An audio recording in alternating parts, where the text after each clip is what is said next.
આવતા વર્ષના ચોમાસાને લઈને અંબાલાલ પટેલની આગાહી 2026માં ચોમાસું સારું રહેશે। અલ્નીનોની અસર ન થાય તો સારા વરસાદ। અરબી સમુદ્ર 17 મે પછી રહેશે વધુ એક્ટિવ। પાછોતરા વરસાદ પણ પડી શકે છે। અને સપ્ટેમ્બર માસમાં પણ ગરમી પડશે, હવામાન રૂગીષ્ઠ રહેશે અને પાછોતર વરસાદની શક્યતા રહેશે। ઓક્ટોબર માસમાં પણ કેટલાક ભાગમાં હળવો ભારે વરસાદ થઈ શકે અને 23 સપ્ટેમ્બર બાદ લગભગ દરિયામાં વરસાદ થવાની શક્યતા રહે।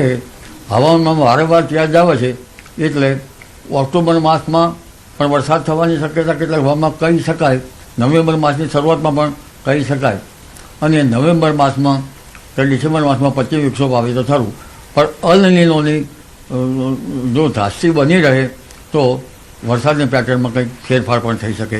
એકંદરે વરસાદ સારો રહેવાની શક્યતા છે, પણ આ પેટર્ન ઉપર અલ નીનોની અસર ન થાય તો, અને અલ નીનોની અસર થાય છતાં સામુદ્રિક પેરામીટર કંઈક છે હિન્દ મહાસાગર વગેરે, અરબ સાગર, બંગાળ સાગરમાં અને પૂર્વ આફ્રિકાના ભાગોમાં અને દક્ષિણ ચીનના ભાગમાં સારા રહે તો ચોમાસું સારું હોવાની શક્યતા રહે। જી, સમુદ્રમાં અરબી સમુદ્ર તારીખ 17 મે પછી વધુ એક્ટિવ રહેવાની શક્યતા રહેશે।